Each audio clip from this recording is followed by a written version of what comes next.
الحمد لله نحمده ونستعينه ونستغفره ونؤمن به ونتوكل عليه ونعوذ بالله من شرور أنفسنا ومن سيئات أعمالنا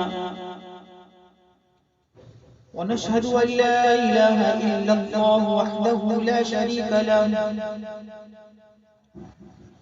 ونشهد أن سيدنا ومولانا محمدا عبده ورسوله أما بعد فأعوذ بالله من الشيطان الرجيم بسم الله الرحمن الرحيم وما أرسلناك إلا رحمة للعالمين صدق الله مولانا العلي العظيم وصدق على رسوله النبي الأمي الكريم ونحن على ذلك لمن الشاهدين والشاكرين والحمد لله رب العالمين. النكاح من سنتي فمن رغب عن سنتي فليس مني قال رسول الله صلی اللہ علیہ وسلم. قابل قدر بزرگوں، نوجوان دوستوں، ہماری ماں اور بہنوں، اللہ رب العزت کا کرم اور اس کا احسان ہوا کہ اس نے ہمیں اور آپ کو تھوڑی دیر دین کی بات سننے اور سنانے کی توفیق مرحمت فرمائی. دعا کیجیے اللہ تعالیٰ کچھ دین کی اہم ضروری باتیں ہمارے دل کے اندر ڈال دے اور زبان سے کہلوائے، جس پہ عمل کر کے ہمیں بھی جنت میں جانے کا باعث بن جائے اور آپ تمامی حضرات کو جنت میں جانے کا راستہ بن جائے.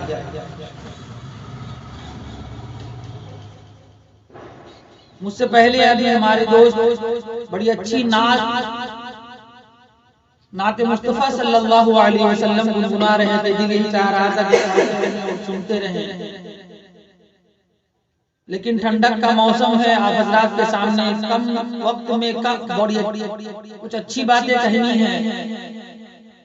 اور آپ لوگوں نے تو ہمیشہ سے اچھی ہی باتیں سنی ہے، یا کوئی عالم بیان کرے، یا کوئی مفتی بیان کرے، یا کوئی محدث بیان کرے. جب بھی کوئی بیان کرے گا تو وہ دین کی بات بیان کرے گا اور اچھی ہی باتیں بیان کرے گا. سب لوگ سنتے چلے آتے ہیں، سب لوگ سنتے، آج سے نہیں، جب سے دنیا قائم ہوئی اس وقت سے لے کر آج تک ہم دین کی بات سنتے ہیں. لیکن فرمایا حضرت نبی کریم صلی اللہ علیہ وسلم نے کہ سب سے بڑا عقل مند وہ شخص ہے. صحابہ نے پوچھا میرے آقا سب سے بڑا عقل مند کون شخص ہے، کون عورت ہے، کون انسان ہے؟ اللہ کے نبی صلی اللہ علیہ وسلم نے فرمایا کہ وہ عورت سب سے بڑی عقل مند ہے، وہ سب سے بڑا عقل مند ہے جو دین کی بات سنے اور سننے کے بعد اس پہ عمل پیرا ہو.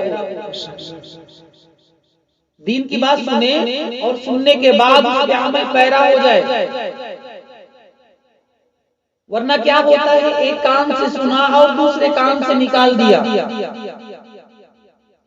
اس سے کوئی فائدہ نہیں ہوتا ہے. ایک روایت میں آتا ہے، فرمایا حضرت نبی کریم صلی اللہ علیہ وسلم نے کہ وہ انسان سارے انسانوں میں افضل ہے. صحابہ نے پوچھا میرے آقا کون شخص افضل ہے، کون عورت افضل ہے؟ اللہ کے نبی صلی اللہ علیہ وسلم نے فرمایا کہ وہ عورت افضل ہے جو اپنے کام کاج سے تھوڑا فارغ ہو کر جب دین کی بات ہونے لگے، اللہ اور اس کے رسول کی بات ہونے لگے، اپنی ضروریات سے فارغ ہو کر تھوڑی دیر اللہ اور اس کے رسول کی بات سننے کے لیے بیٹھ جائے، وہ عورت تمام عورتوں میں افضل ہے. وہ عورت تمام عورتوں میں افضل ہے. اور ہمیں تو نظر نہیں آتا ہے۔ فرمایا حضرت نبی کریم صلی اللہ علیہ وسلم نے کہ جب کوئی مرد مومن، ایمان والا، کلمہ پڑھنے والا، نبی کا نام لینے والا، نبی کی سنتوں پر عمل کرنے والا جب دین کی بات سننے کے لیے بیٹھتا ہے تو اللہ کے معصوم فرشتے اپنا پر بچھا کر اس کو گھیر کے بیٹھ جاتے ہیں۔ کاش ہمارے آنکھوں میں طاقت ہوتی، ہم دیکھتے کہ ہمارے اللہ کے معصوم فرشتے ہمارے لیے دعا کرتے ہیں، ہمارے لیے دعائیں مغفرت کرتے ہیں، ہمارے اوپر اپنے پروں کو ڈھانپ کے بیٹھے ہیں، ہمیں اس کا یقین نہیں۔ فرمایا حضرت نبی کریم صلی اللہ علیہ وسلم نے کہ اس عورت کے اوپر اپنا پر بچھا کر اپنا پر کا سایہ کر لیتے ہیں، اور وہ دل میں جو تمنا لے کے بیٹھتی ہے، جو خواہش لے کے بیٹھتی ہے، اللہ تعالیٰ اس کی خواہش کو اور اس کی دعا کو رد نہیں کرتے ہیں بلکہ قبول فرماتے ہیں۔ میں کچھ دین کی بات حضرات کے سامنے کہنے کی کوشش کر رہا ہوں،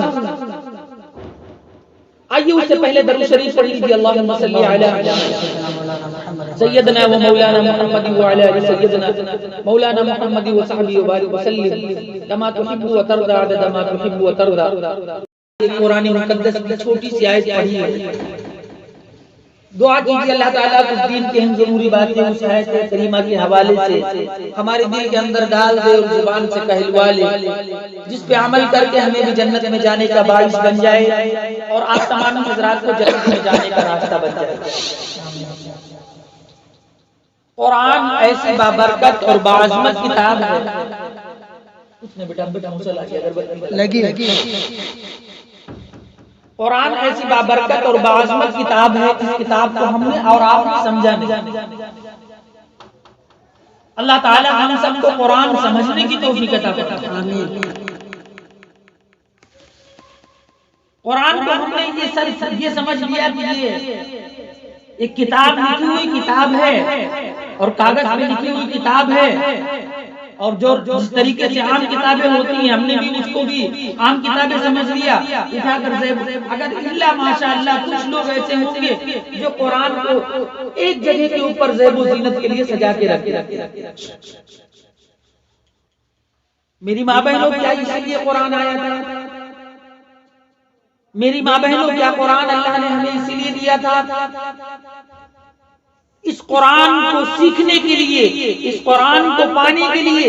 آؤ میں آپ کو بتاؤں، اگلے جمعے کے اندر میں نے اپنی اسی مسجد کے اندر یہ بیان کیا تھا، میں اس کا ایک چھوٹی سی بات آپ حضرات کے سامنے پیش کرتا ہوں کہ حضرت ابو طالب جو اللہ کے نبی صلی اللہ علیہ وسلم کے چچا ہیں، حضرت ابو طالب جو اللہ کے نبی صلی اللہ علیہ وسلم کے چچا ہیں، لیکن اللہ کے نبی صلی اللہ علیہ وسلم جب مدینہ کے اندر ہیں، مدینہ کی چار دیواریوں کے اندر آپ بیٹھے ہوئے، مکہ کی دیواریوں کے اندر آپ بالکل بیٹھے ہوئے اطمینان کے ساتھ بیٹھے ہوئے، ایک نے آ کے شکایت کر دی کہ آپ کا بھتیجا لوگوں کو بہت گالی دیتا ہے، ایک بھتیجا آپ کا بھتیجا لوگوں کو گالی دیتا ہے، لوگوں کو نعوذ باللہ برا بھلا کہتا ہے۔ جس نبی کے صدقے میں اللہ نے زمین کو بنایا، جس نبی کے صدقے میں اللہ نے کائنات کو بنایا، جس نبی کے صدقے میں اللہ نے پوری عالم کو بنایا، وہ نبی کے بارے میں وہ آیا، تمام لوگ جمع ہوئے، عتبہ جمع ہوا، ابو جہل جمع ہوئے، تمام بڑے بڑے سردار جمع ہوئے، اور جمع ہونے کے بعد کہنے لگے کہ آپ کا بھتیجا مجھے گالی دیتا ہے، بات کے اندر مجھے گالی دیتا ہے۔ اللہ کے نبی صلی اللہ علیہ وسلم کے پاس آپ کے چچا آئے اور فرمایا بھتیجے تم لوگوں کو کیوں گالی دیتے ہو؟ آپ لوگوں کو کیوں گالی دیتے ہو؟ فرمایا چچا کیا آپ نے کبھی مجھے گالی دیتے ہوئے سنا ہے؟ اللہ نے مجھے تو صادق بنا کر بھیجا ہے، اللہ نے مجھے تو امین بنا کر بھیجا ہے۔ یہ مکہ والے صادق مجھے کہتے ہیں، امین مجھے کہتے ہیں۔ اللہ آج تک میں نے اپنے زبان سے نعوذ باللہ میں نے کبھی گالی نہیں نکالی ہے۔ اگر ہاں کسی کو گالی نکالی ہے وہ کھڑا ہو جائے اور بتا دے کہ میں نے فلاں جگہ کے اوپر میں نے گالی نکالی، بتائے کوئی مجھے۔ ابو طالب غصے میں آ گئے، فرمایا بھتیجے اگر تمہیں گالی بکنا ہے، لوگوں کو، میرے قوم کے لوگوں کو اگر تمہیں گالی دینا ہے تو تم نعوذ باللہ آج سے ہمارا اور آپ کا رشتہ ختم۔ وہ اللہ کے نبی صلی اللہ علیہ وسلم جو آپ اپنے ماں کے شکم میں تھے تو آپ کے والد کا انتقال ہو گیا، آپ اپنے والد محترم کے سائے سے محروم ہو گئے، اور اس کے بعد جب آپ اپنے ماں کے شکم سے پیدا ہوئے، ابھی آپ 6 سال کے ہوئے تھے تو آپ مقام ابوا کے اوپر جا رہے تھے، آپ نے دیکھا کہ مقام ابوا کے اوپر آپ جب پہنچے تو آپ چند ہی لوگ تھے، آپ کی والدہ کا بھی انتقال ہو گیا، آپ کی والدہ کا بھی انتقال ہو گیا۔ اتنا وقت نہیں کہ میں پوری تفصیل کے ساتھ یہ بات بتانے کی کوشش کروں، لیکن میرے پیارے آقا صلی اللہ علیہ وسلم کے پیارے کلیجاؤں، ابو طالب نے کیا کہا کہ بیٹا اگر آپ کو گالی دینا ہے تو ہمارا آپ کا رشتہ ختم۔ اللہ کے نبی صلی اللہ علیہ وسلم نے فرمایا میرے چچا صاحب کیا آج تک آپ نے مجھے گالی بکتے ہوئے سنا؟ کہا نہیں بیٹا میں نے تو نہیں سنا آج تک۔ فرمایا فرمایا لوگ تو کہتے ہیں مجھے شکایت کرتے ہیں، اس لیے میں کہتا ہوں، یہ لوگ مجھے شکایت کرتے ہیں اس لیے میں آپ سے کہہ رہا ہوں۔ فرمایا چچا ان کو بلاؤ، کفار مکہ جمع ہوئے، تمام کفار مکہ جمع ہوئے، اور جمع ہونے کے بعد فرمایا میرے بھتیجے نے کس کو گالی دیا ہے؟ میرے بھتیجے نے کس کو گالی دیا ہے؟ اس لیے کہ آپ ماں کے شکم میں تھے تو باپ کا سایہ اٹھ گیا، اور جب آپ 6 سال کے ہوئے تو ماں کا سایہ اٹھ گیا۔ آپ کی پرورش آپ کے چچا نے کیا، اس لیے آپ کی چچا ہر وقت ہمراہ رہتے تھے، آپ کی پرورش کرتے تھے، لیکن جب آپ لوگوں نے شکایتیں کی تو فرمایا بیٹا لوگوں کو گالی دی تو فرمایا جس کو میں نے گالی دیا کھڑا ہو جائے، میں نے کیا گالی دیا؟ ایک کھڑا ہوا اس میں سے اور اس نے کہا کہ آپ کا بھتیجا کہتا ہے جو 365 فٹ ہیں ان کو مت پوجو، اللہ کی عبادت کرو۔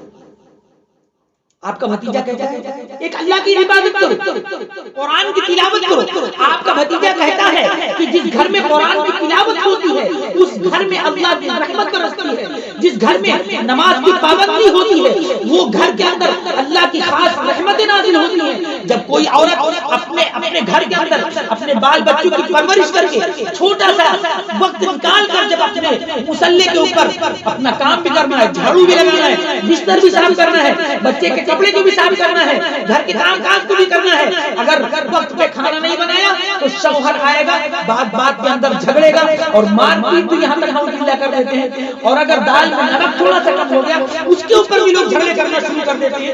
یاد رکھو میری پیاری آقا صلی اللہ علیہ وسلم کے طریقہ، ہمارے بھائی یہاں پر بیٹھے ہیں، میں ان کو بھی مخاطب کر کے کہتا ہوں اور آپ کو بھی مخاطب کر کے کہتا ہوں، فرمایا حضرت نبی کریم صلی اللہ علیہ وسلم نے کہ جس گھر کے اندر میاں بیوی بات کے اندر چھوٹی چھوٹی باتوں کے اندر جھگڑا کرتے ہیں، آپس میں تکرار کرتے ہیں، چھوٹی چھوٹی باتوں کے اندر آپس میں تکرار کیا کرتے ہیں، اس گھر سے اللہ کی رحمت نکل جاتی ہے، اس گھر سے اللہ کی رحمت نکل جاتی ہے۔ جس گھر کے اندر چھوٹی بات کے اندر ساس بہو کو نہیں مانتی، بہو ساس کو نہیں مانتی، اور بیٹی اپنے ماں کی بات نہیں مانتی، بیٹا اپنے باپ کا بات نہیں مانتا، باپ اپنے بیٹے کی بات نہیں مانتا، یہ سب کیا ہے؟ جس کا نبی ایک، جس کا قرآن ایک، جس کا مکہ ایک، جس کا مدینہ ایک، آج ہم اپنا گھر میں ایک لوگ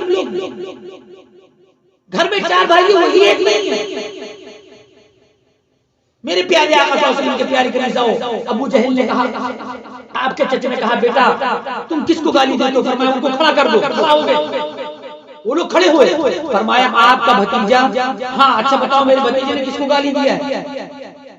وہ کھڑا ہو، ایک پادری فرمایا آپ کے بھتیجے نے مجھ سے کہتے ہیں کہ تم ایک اللہ کی عبادت کرو، نماز کی پابندی کرو، قرآن کی تلاوت کرو، مصیبت آئے پھر بھی اللہ کو یاد کرو، پریشانی آئے تو بھی اللہ کو یاد کرو، خوشی کا دن ہو تو بھی اللہ کو یاد کرو، اور مصیبت کا وقت ہو تو بھی اللہ، ایک اللہ کو۔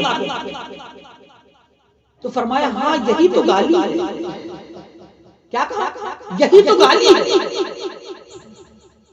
اللہ کے نبی صلی اللہ علیہ وسلم کی آنکھوں میں آنسو آ گئے، فرمایا چچا اگر یہ پوری دنیا مجھ سے ناراض ہو جائے تو ناراض ہو جائے، لیکن جس کام کو اللہ نے مجھے دے کے بھیجا ہے میں اس کام سے رک نہیں سکتا ہوں. اگر یہ لوگ مجھے اوپر پتھر ماریں گے میں اس کو بھی برداشت کر لوں گا. اگر یہ مجھے گھر سے نکالیں گے اس کو بھی میں برداشت کر لوں گا. اگر لوگ میرے اوپر کوڑے اور کرکٹ بھی پھینکا گیا میرے نبی کے اوپر پھینکا گیا. وہ بوڑھی عورت جس نے یہ سوچ کر اپنے گھر کے اندر جھاڑو لگا دی اور جھاڑو لگانے کے بعد جمع کرتی اور یہ مقصد کے ساتھ کہ نعوذ باللہ ابھی اس راستے سے نبی گزریں گے. وہ نبی گزریں گے جس کے صدقے میں اللہ نے زمین اور آسمان کو بنایا, پوری کائنات کو بنایا. وہ نبی جو تمام نبیوں کا سردار ہے, وہ نبی جس کو اللہ نے آسمان پہ بلایا, وہ نبی جس کے نبی کے صدقے میں اللہ نے نماز کو عطا کیا. وہ نبی جب راستے سے گزرتا ہے وہ بوڑھی اپنے گھر کے اندر کوڑا جمع کرتی ہے اور کوڑا جمع کرنے کے بعد جب اللہ اکبر میرے نبی اس راستے سے گزرتے ہیں وہ کوڑا اٹھا کر میرے نبی کے اوپر وہ کوڑا اٹھا کر نبی کے اوپر پھینک دیتی ہے. اللہ اکبر. میرے نبی کے آنکھوں سے آنسو جاری ہوتے ہیں اور آسمان کی طرف دیکھتے ہیں. اے اللہ یہ میری قوم مجھے نہیں سمجھتی ہے. اے اللہ یہ لوگ مجھے نہیں سمجھتے ہیں. ان کی اولاد میں سے جب کوئی سمجھے گا تو وہ کلمہ پڑھے گا, دائرہ اسلام کے اندر داخل ہوگا. وہ بوڑھی عورت کوڑا جمع لے کر دوسرے دن پھینک دیا, تیسرے دن کئی دن سے یہی مشغلہ بن گیا. میرے نبی جب مدینہ سے کوڑا جمع کرتے ایک دن وہ بوڑھی عورت اپنے گھر کے اندر بیمار پڑ گئی. اپنے گھر کے اندر بیمار پڑ گئی. اللہ کے نبی صلی اللہ علیہ وسلم نے لوگوں سے معلوم کیا کہ اے لوگوں یہ بتاؤ کئی دنوں سے میں ادھر سے گزرتا تھا, ایک عورت جو تھی میرے اوپر کوڑا پھینکتی تھی, آج وہ کہاں ہے؟ لوگوں نے بتایا میرے آقا وہ بیمار. قربان جاؤ اس نبی کی ساتھ, قربان جاؤ نبی کی صفات پر, قربان جاؤ نبی کریم صلی اللہ علیہ وسلم کے اخلاق پر کہ اللہ کے نبی صلی اللہ علیہ وسلم. اسی لیے قرآن میں اللہ نے فرمایا انک لعلی خلق عظیم. قرآن نے صاف اعلان کر دیا انک لعلی خلق عظیم, بے شک آپ کے اخلاق سب سے اعلی اور سب سے پاک. انک لعلی خلق عظیم, آپ کے اخلاق سب سے اعلی سب سے بہتر. اور وہ اخلاق کیسے کہ میرے نبی جب کوڑا نہیں پھینکا اس عورت کے پاس لوگوں سے معلوم کیا کوڑا کیوں نہیں پھینکا. فرمایا وہ بیمار ہے. اللہ کے نبی صلی اللہ علیہ وسلم بازار کے اندر جاتے ہیں, اس لیے بازار گئے کہ بازار میں جاؤ تو کون سا کلمہ پڑھو, گھر میں رہو تو کون سا دعا پڑھو, اپنے بچوں کو بستر پہ لٹاؤ تو ان کو کون سی دعا تلقین کرو. یہ سب ہمیں اور آپ کو سیکھنے کی ضرورت ہے. اس سے پہلے میں بتا چکا ہوں چھوٹے چھوٹے بچوں کو جب کھانا اٹھنا ان کے منہ کے اندر لقمے کے اندر ان کا منہ اپنے ہاتھ سے نوالا تو ان کے منہ کے اندر رکھو تو بتاؤ اس کو کہ بیٹا پڑھو بسم اللہ وعلی برکت اللہ. یعنی شروع کرتا ہوں میں اس کھانے کے اندر اللہ کے نام سے شروع کرتا ہوں, اور کھانا جو اس کے لقمہ اٹھا کر اس کے منہ کے اندر ڈالنے سے پہلے تھوڑی دیر کے لیے ماں اپنے ہاتھ کو روک دے, بیٹا جب تک تم دعا نہیں پڑھ لو گے تمہیں یہ کھانا نہیں. اس کو بتاؤ چھوٹے چھوٹے, اس کو یہ سمجھاؤ کہ بغیر دعا پڑھے ہوئے جو لوگ کھانا پیٹ میں کھا لیتے ہیں وہ کھانا جب تک ان کے پیٹ میں رہے گا نعوذ باللہ دنیا کی تمام نحوست اس کے دل کے اندر وہ نحوست کا عالم یہ ہوتا ہے کہ آپ کا بچہ نمازی نہیں بنتا ہے بلکہ دنیا کی شور و شرم میں پڑھ کر بربادی کرتا ہے. یہ طریقہ بتایا ہے. آپ کے اپنے بچے کو جب بستر پہ لٹانے چلو تو بچے کو بتاؤ کہ بیٹا بستر پہ جانے سے پہلے داہنا قدم, بستر پہ جانے سے پہلے بستر کو 3 مرتبہ جھاڑو, اس کو جھاڑو اور جھاڑنے کے بعد بچھاؤ. اس لیے یہ نہیں مت بتاؤ کہ ہاں یہ نبی کی سنت ہے, ہاں جھاڑ لو گے ہو سکتا ہے اس میں بچھو بیٹھا ہو, کچھ بھی بیٹھا ہو, جانور کچھ بھی ہو, لوگوں کو ایسے کاٹ بھی لیتے ہیں. لیکن یہ مت بتاؤ, یہ بتاؤ کہ یہ میرے نبی کی سنت ہے. ان کو یہ بتاؤ کہ یہ میرے نبی کی سنت ہے. بستر پہ جانے سے پہلے اپنے دائیں قدم کو رکھو اور بستر پہ جاؤ تو کم سے کم آج میں کوئی تقریر نہیں کروں گا, چھوٹی چھوٹی باتیں آپ کو بتاؤں گا. اور ہر گھر کی یہ ضرورت ہے. لوگ کہتے ہیں تعویذ بنوانے کے لیے شیطانیت یہ وہ, تو میں آپ کو بتا دوں کہ جب بستر کے اوپر جاؤ تو 7 مرتبہ آیت الکرسی پڑھو، 7 مرتبہ آیت الکرسی پڑھو۔ اللہ لا الہ الا هو الحی القیوم لا تأخذه سنة ولا نوم له ما في السماوات وما في الأرض من ذا الذي يشفع عنده إلا بإذنه يعلم ما بين أيديهم وما خلفهم ولا يحيطون بشيء من علمه إلا بما شاء وسع كرسيه السماوات والأرض ولا يؤوده حفظهما وهو العلي العظيم۔ یہ پوری آیت الکرسی ہو گئی۔ اب اس کو آپ نے پڑھ لیا، آپ خود اپنے اوپر دم کر لیں، اپنے بچوں کے اوپر دم کر دیں اور گھر کے دروازے کے کنڈی کو پکڑ کر دروازے پہ دم کر دیں۔ اس گھر میں چور نہیں داخل ہو سکتا ہے، چور تو چور شیطان اس گھر میں داخل ہو سکتا ہے، اس گھر میں شیطان نہیں داخل ہو سکتا۔ لیکن میری ماں بہن، ہمارے ماں باپ نے ہم کو قرآن پڑھایا، ہمارے ماں باپ نے ہم کو پڑھانے کے لیے کتنی روپیے خرید کیے، ہم کو مدرسے بھیجے، ہمارے لیے کاپیاں خرید کر دی، ہمیں قرآن سکھایا، ہمیں ٹیوشن لگایا، اور ہمارے ماں باپ نے ہمیں قرآن پڑھا کر جب حافظ قرآن بنایا یا آپ لوگوں کو ناظر قرآن بنا دیا۔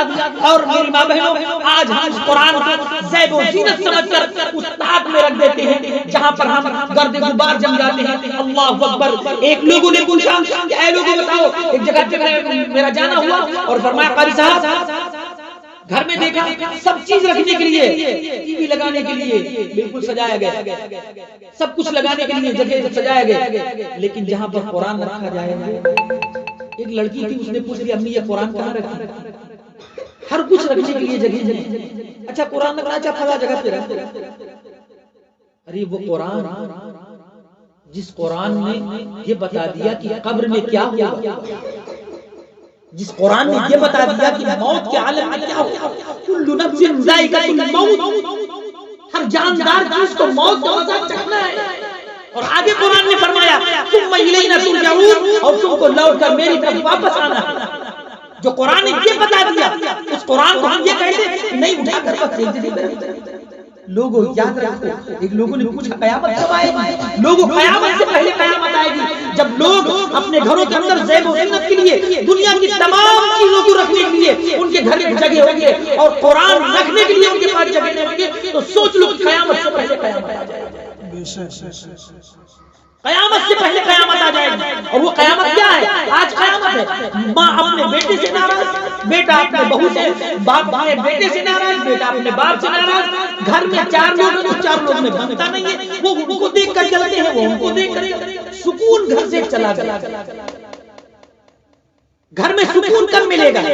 قرآن نے فرمایا ان الدین عند اللہ الاسلام، قرآن نے صاف اعلان کر دیا دنیا کی تمام چیزیں ہیں، اتھروید ہو، رامائن ہو، دنیا کی تمام چیزیں ہوں، لیکن وہاں پر نہیں، آپ کو سکون کہاں ملے گا؟ قرآن نے فرمایا الا بذکر اللہ تطمئن القلوب، اللہ نے فرمایا صاف قرآن، تمہارے دلوں کو اطمینان، سکون، چین اسی وقت ملے گا جب اللہ کا ذکر، جب تم اللہ کا ذکر کرو گے۔ میری ماں بہن تو عرض میں یہ کر رہا تھا کہ ابو جہل اللہ کے نبی صلی اللہ علیہ وسلم کے پاس جب پوچھے، فرمایا ابو طالب نے کہا کہ آپ کا بھتیجا مجھے گالی دیتا ہے۔ اللہ کے نبی صلی اللہ علیہ وسلم نے فرمایا میرے آقا، میرے چچا جان، میں نے کسی کو گالی نہیں دیا ہے۔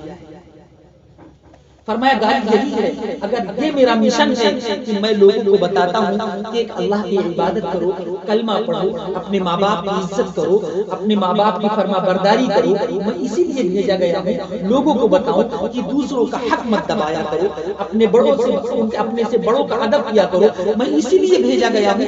میرے آقا صلی اللہ علیہ وسلم نے یہ بتا دیا، مقام ابوہ کے اوپر میرے نبی نے فرما دیا، اس لیے فرما دیا کہ اللہ نے قرآن میں فرمایا وَقَضَىٰ رَبُّكَ أَلَّا تَعْبُدُوا إِلَّا إِيَّاهُ وَبِالْوَالِدَيْنِ إِحْسَانًا إِمَّا يَبْلُغَنَّ عِندَكَ الْكِبَرَ أَحَدُهُمَا أَوْ كِلَاهُمَا فَلَا تَقُل لَّهُمَا أُفٍّ وَلَا تَنْهَرْهُمَا وَقُل لَّهُمَا قَوْلًا كَرِيمًا۔ اللہ نے قرآن میں صاف اعلان کر دیا تمہارے ماں باپ، تمہاری اللہ کو اگر راضی کرنا چاہتے ہو تو اپنے بوڑھے ماں باپ کو راضی کر لو، اللہ تم سے راضی ہو جائے گا۔ قرآن کہتا ہے، میں نہیں کہتا ہوں، میں اپنی بات کہوں گا تو مت ماننا، قرآن کہے گا تو اس کو ماننا پڑے گا۔ اور یہی بات کو اللہ کے نبی صلی اللہ علیہ وسلم نے فرمایا کہ وہ شخص کامل مسلمان ہے، وہ شخص کامل مسلمان ہے۔ صحابہ نے پوچھا میرے آقا کون کامل مسلمان ہے؟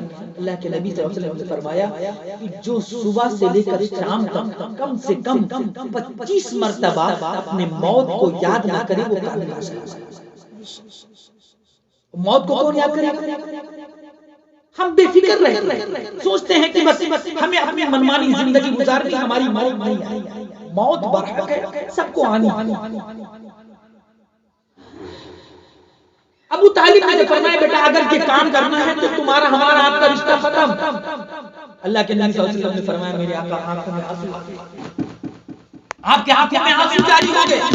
فرمایا اللہ اے چچا جان میں ان لوگوں کو گالی نہیں دیتا ہوں، اللہ نے مجھے گالی کے لیے نہیں بھیجا ہے بلکہ ان کو ہدایت کا راستہ بتانے کے لیے بھیجا ہے۔ اے لوگوں جب آپ کے ماں باپ اچھی بات سمجھائیں تو اس کو سمجھو۔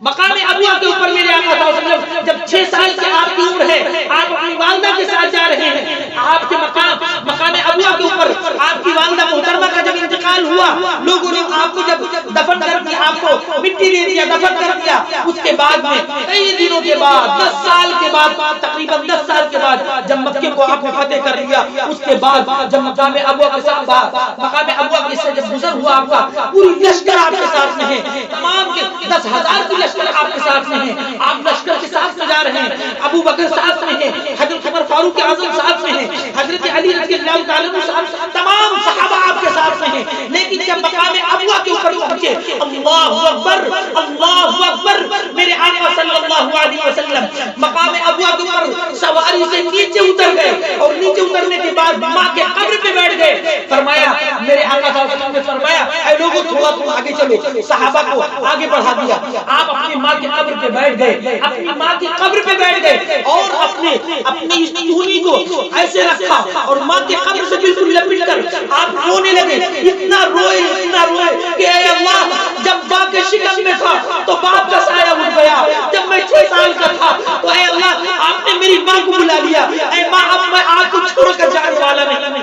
صحابہ انتظار دیکھ رہے ہیں، تمام صحابہ انتظار دیکھ رہے ہیں، میرے آقا اپنے ماں کے قبر سے لپٹ کر یہ دعا کر رہے ہیں اے ماں تو مجھے چھوڑ کر چلی گئی، اے ماں تو مجھے چھوڑ کر چلی گئی، کاش آج تو زندہ ہوتی اور اگر تو میں نماز پڑھ رہا ہوتا، میں مسجد نبوی میں نماز پڑھاتا اور صحابہ میرے پیچھے نماز پڑھتے، اگر تو آواز لگا دیتی میری ماں تو میں نماز توڑ کر تیرے پانی پینے کے لیے میں حاضر ہو جاتا۔ میری گویا کہ اللہ کے نبی صلی اللہ علیہ وسلم نے بتا دیا کہ اے لوگوں اگر تم نماز کی حالت میں ہو، نفل نماز کی حالت میں ہو اور تمہاری ماں نے آواز دی ہے کہ بیٹا مجھے ایک گلاس پانی پلا دے، تو نماز بعد میں پڑھنا، پہلے ماں کو پانی پلا دے۔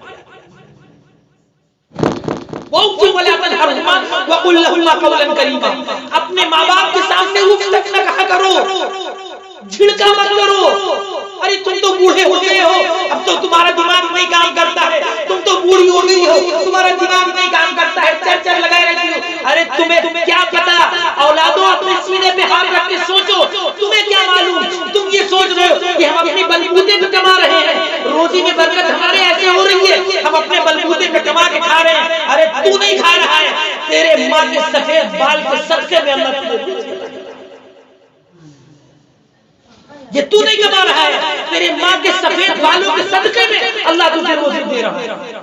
اور روزی جب کما کے واپس آتا ہے تو شام کو ماں کا توجہ نہیں دیتا ہے، باپ کو توجہ نہیں دیتا ہے، اپنے بچوں کو توجہ نہیں دیتا ہے، باہر تو ایسے رہیں گے کہ بس سارے لوگ ہنسی خوشی سے، اور گھر میں پہنچے تو یہ توڑنا، اس کو پھینکنا، پانی یہاں کیوں رکھا ہوا ہے، جھاڑو یہاں کیوں رکھا، ارے ایسی حالت۔ میرے نبی پاک صلی اللہ علیہ وسلم کے اخلاق اس طریقے سے تھے، قرآن نے اعلان فرمایا انک لعلی خلق عظیم، میرے نبی صلی اللہ علیہ وسلم کے اخلاق سب سے اعلیٰ، سب سے برتر تھے۔ آج اخلاق کی وجہ سے ماں اپنے بچے کی محبت کی بھوکی ہے، بیوی اپنے شوہر کی محبت کی بھوکی ہے، بھائی اپنے بہن کی محبت کا بھوکا ہے، بھائی اپنے بہن کی محبت کا بھوکا ہے، لیکن میری ماں بہنوں آج سب لوگوں نے پیار بانٹنا چھوڑ دیا۔ آج میں آج کو بتاؤں ایک جگہ پر میرا جانا ہوا، آج ہر گھر کا یہ عالم ہے.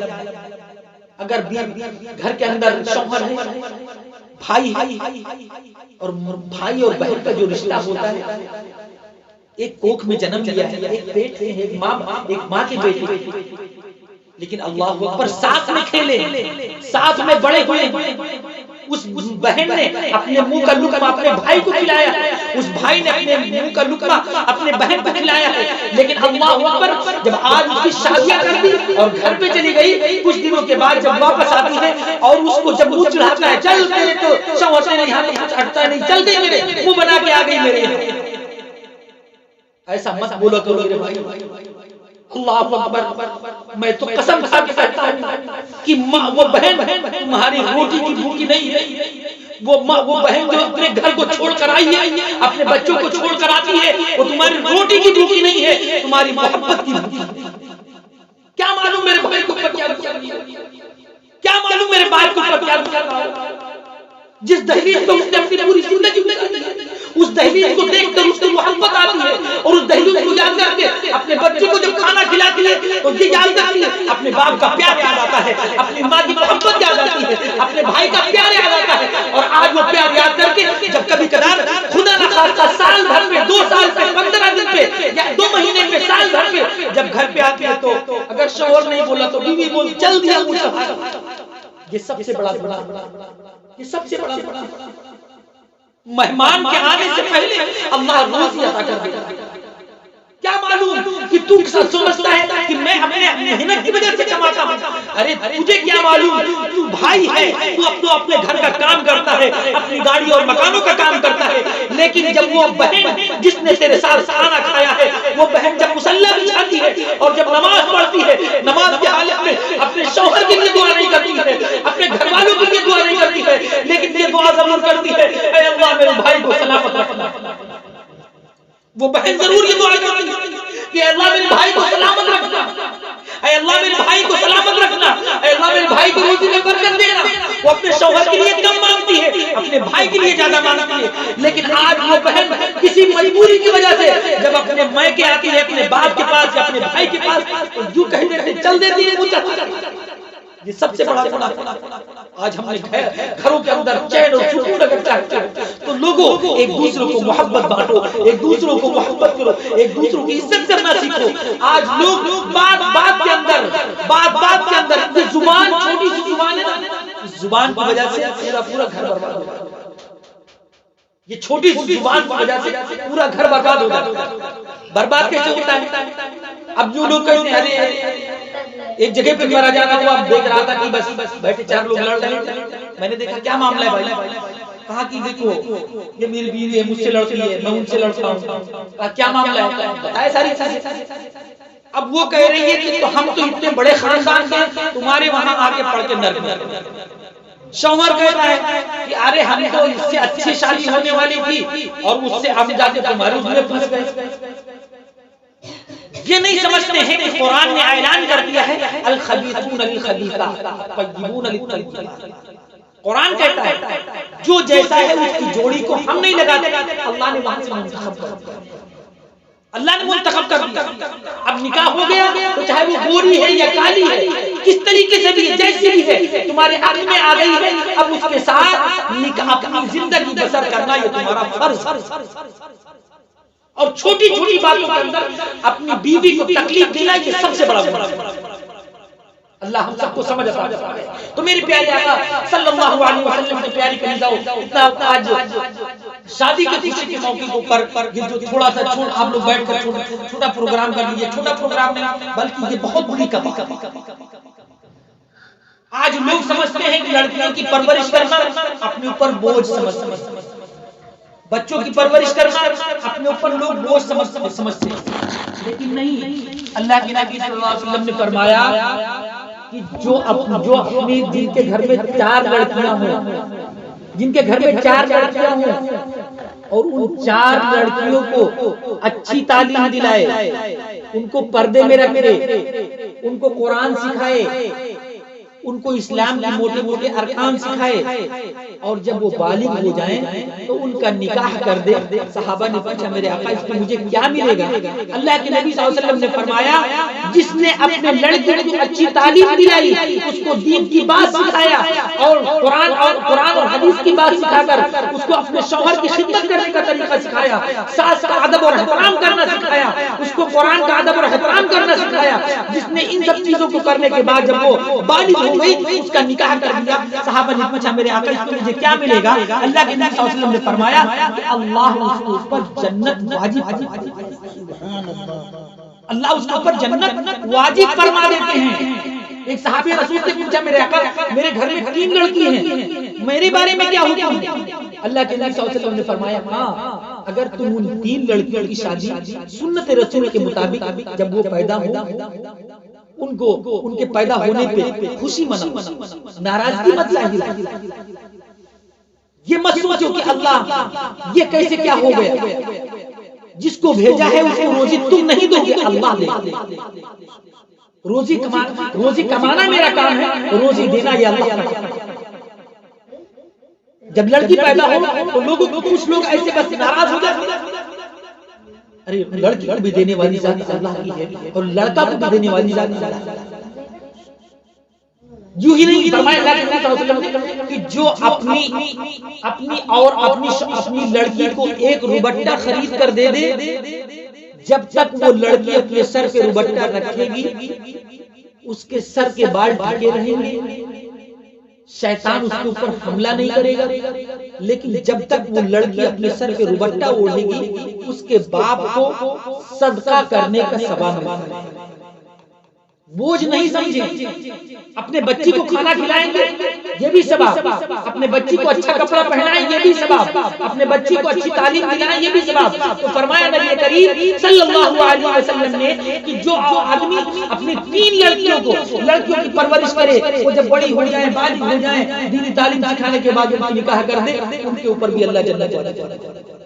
ایک صحابی نے پوچھا میرے آقا میرے گھر میں ایک ہی لڑکی ہے، اللہ کے نبی صلی اللہ علیہ وسلم نے فرمایا ہاں اس کی لڑکی کی بھی پرورش کرو، اچھی ہو جائے، اس کو پردہ سکھا، بلا چھوٹی چھوٹی باتوں کے اندر اس کو باہر بازاروں کے اندر گھماؤ، پردے کا احترام کراؤ، ماں باپ کا ادب اور احترام سکھاؤ، ہر کچھ سکھاتے ہیں، لیکن ماں باپ یہ نہیں سکھاتے ہیں کہ بیٹا دیکھو اب تم تھوڑی بڑی ہو گئی ہو، تم اپنی زبان کو قابو میں رکھو، اپنے ہاتھ کو اپنے قابو میں رکھو، اپنی زبان کو اپنے قابو میں رکھو، بیٹا دیکھو جب تم میری عزت کرو گی، میرے دہلیز سے جانے کے بعد جب تم دوسرے کے دہلیز پہ جاؤ گی تو ہماری طرح اس کو بھی ماں سمجھنا، اپنے گھر کی طرح اس کو بھی گھر سمجھنا۔ جب تم ایک میکے سے اپنا گھر چھوڑ کر دوسرے گھر پہ جاؤ گی، میری بیٹی اس کو ان سب چیزوں کو اب وہ کہتے ہیں ہم تو اتنے بڑے گھر کی لڑکی ہیں، ہم تمہارے یہاں آ کے جھاڑو لگائیں، ہم تمہارے یہاں کے کام کریں، ان باتوں کو لے کے بات یہ ہوتے کہ معاملہ طلاق کا۔ تو اس صحابی نے پوچھا میرے آقا میرے گھر میں ایک ہی لڑکی ہے، اللہ کے نبی صلی اللہ علیہ وسلم نے فرمایا ہاں اس ایک لڑکی کی پرورش کر لو، دین کی بات سکھاؤ، دین پہ عمل کرنا سکھاؤ، اور جب وہ بالغ ہو جائے اس کی بھی نکاح کر دو، اللہ تمہارے اوپر بھی جنت واجب کر دے۔ ایک صحابی رسول فرمایا میرے آقا میرے گھر میں لڑکی نہیں ہے میں کیا کروں؟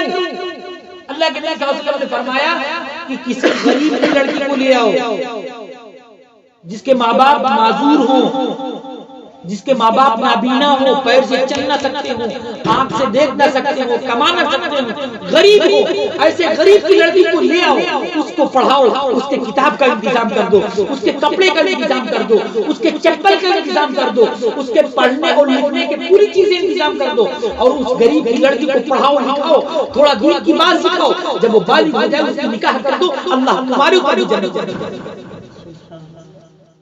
پیاری آقا کی پیاری کمزاؤ، خوش قسمت سے بولو، خوش قسمت سے بولو جن کے گھروں میں لڑکیاں ہیں، جن گھر کے اندر لڑکیاں نہیں ہیں، اللہ کی رحمت اس گھر میں۔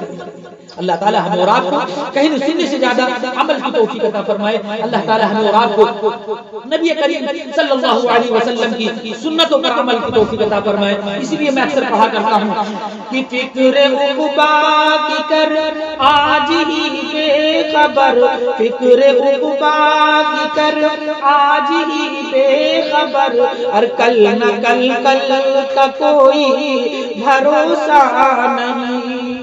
فکر عقبا کی کر آج ہی بے خبر، کل نہ کل کا کوئی بھروسہ نہیں، اور کل نہ آئی کبھی، کل نہ آئے گی اب، کل نہ آئی کبھی، کل نہ آئے گی اب، کل نہ کل ایک پل کا بھروسہ نہیں، کل نہ کل ایک پل کا بھروسہ نہیں، فکر عقبا کی کر آج ہی بے خبر، کل نہ کل کا کوئی بھروسہ نہیں، اور ناز کتنا تھا دولت پہ قارون کو، ناز کتنا تھا دولت پہ قارون کو، بھول بیٹھا تھا دین و ایمان کو، خاک میں مل گئی اس کی دولت سبھی، خاک میں مل گئی اس کی دولت سبھی، تو ہاتھ ملتا گیا، ہاتھ ملتا گیا، اور کہتا گیا ایسی دولت کا کوئی بھروسہ نہیں، فکر عقبا کی کر آج ہی بے خبر، کل نہ کل ایک پل کا بھروسہ نہیں، اور روح شداد کی جب نکالی گئی، روح شداد کی جب نکالی گئی، باغ جنت کی خوشبو تک نہ ملی، تو ہاتھ ملتا گیا اور کہتا گیا ایسی جنت کا کوئی بھروسہ نہیں، فکر عقبا کی کر آج ہی بے خبر، کل نہ کل ایک پل کا بھروسہ نہیں، فکر عقبا کی کر آج ہی بے خبر، کل نہ کل ایک پل کا بھروسہ نہیں۔ تو میں نے قرآن کی ایک چھوٹی سی آیت پڑھی تھی، وَمَا أَرْسَلْنَاكَ إِلَّا رَحْمَةً لِلْعَالَمِينَ، اے ہمارے محبوب صلی اللہ علیہ وسلم، ہم نے آپ کو پورے عالم کے لیے رحمت بنا کر بھیجا۔ یوں تو دنیا میں بہت آئے پاک مکرم بن کر، یوں تو دنیا میں بہت آئے پاک مکرم بن کر، مگر آیا نہ کوئی رحمت عالم بن کر۔ میرے پیارے آقا صلی اللہ علیہ وسلم کے پیارے کنیزاؤں، آج یہاں سے صرف ایک بات لے کے جاؤ، ایک بات لے کے جاؤ، بس یہ سوچ کے جاؤ کہ ہم اپنی زبان سے کسی کو تکلیف نہیں پہنچائیں۔ اگر مجھے کوئی گالی دے تو ہم چپ چاپ سمجھ جائیں، اور گالی دینا منافقانہ الفاظ، جو بلا وجہ چھوٹی چھوٹی باتوں کے اوپر گالی بکا کرتے ہیں وہ منافق ہیں۔ بات بات کے اندر بہن نے یہ کہہ دیا گالی، بھائی نے کہہ دیا گالی، ساس نے کہہ دیا گالی، تو یہ منافقوں کی علامت۔ اور اچھا یہ بتاؤ گالی دینے سے کیا، جس کو لوگ گالی دیتے ہیں اس کو کچھ مل جاتا ہے؟ ماں بہن فلا فلا کی گالی دیتے ہیں، ایک دوسرے سے جھگڑے ہونے لگنے، اگر یہ سوچ لو کہ تھوڑی دیر کے لیے ہم ہی چپ ہو جائیں، وہ گالی بکے گا، اس کا گناہ اس کے نام اعمال میں لکھا جائے گا، اور جو چپ چاپ سن لے گا اللہ کے فرشتے اس کے لیے دعائیں مغفرت کریں گے۔ تو یہ سوچو، یہ سوچ کر اگر گھر میں کچھ بات ہونے لگے تھوڑی دیر کے اللہ کے واسطے، یہ مت سوچو کہ میری عزت گھٹ جائے، یہ سوچ کر کہ اللہ مجھ سے راضی ہے۔ اللہ کے حضرت علی رضی اللہ تعالیٰ نے فرمایا کہ جو اکڑ گیا وہ اکڑ گیا، جو اکڑ گیا وہ اکڑ گیا، اکڑ جائیں گے۔ اب یہ بات بات کے اندر تم مجھ سے بڑے ہو گئے، ہم تم سے بڑے، ہم تمہاری باری بار نہ مانے، تمہاری باری بار۔ تو فرمایا اگر کچھ ایسی باتیں گھر میں ہونے لگی ایک آدمی چپ ہو جائے، ایک آدمی بول کے خود ہی چپ ہو جائے، اگر زیادہ گالی بکے گا تو اس کو گناہ پڑے گا۔ بہرحال ہر انسان یہ سوچے کہ ہم اپنی ذات سے اپنی زبان سے کسی کو تکلیف نہیں پہنچائیں گے، اس لیے کہ ہم اللہ کے بندے ہیں اور رسول اللہ صلی اللہ علیہ وسلم کے امتی ہیں۔ میرے نبی نے اپنی ذات سے کسی کو تکلیف نہیں پہنچایا، میرے نبی نے سب کو فائدہ پہنچایا۔ ہم بھی نبی کے امتی ہیں، ہم بھی سب کو فائدہ پہنچائیں۔ اللہ تعالی ہمیں اور آپ کو کہنے سننے سے زیادہ عمل کی توفیق عطا فرمائے۔ جس مقصد کے لیے اس محفل کو رچائی گئی ہے، شادی کے موقع کے اوپر آپ رت جگہ ہے یا رت جگہ ہے کیا چیز؟ یہ چھوٹی سی بات میں عرض کر دوں، رت جگہ لوگ کہتے ہیں، رت جگہ نہیں، رتی جگہ یعنی جاگنے والی رات۔ اس رات میں جاگ کر میاں بیوی کے لیے جو شادی ہو رہی ہے، اس رات میں جاگ کر مصلی پہ کھڑے ہو کر اللہ کی حمد و ثنا بیان کریں، نفل نماز پڑھیں اور میاں بیوی کے لیے دعائے خیر کریں۔ اس لیے رتی جگہ جاگنے والی رات، اس رات میں جاگ کر اللہ کی عبادت کیا جائے۔ یہ نہیں کہ رات میں جاگ کر ڈھول تماشے بجائے، اس رات میں جا کر شور و شغب نہ کیا جائے۔ سب کو بلا کر لیے تم مصلی بچھا لو، ہم بھی میاں بیوی کے لیے دعا کریں گے اور تم اس کے لیے دعا کرو گی، اس سے پہلے اللہ تمہارے بچے کے رشتے کا انتظام فرما دے گا۔ اللہ تعالی ہمیں اور آپ کو کہنے سننے سے زیادہ عمل کی توفیق عطا فرمائے۔ اللہ پاک ہمیں اور آپ کو نبی کریم صلی اللہ علیہ وسلم کی سنت پر عمل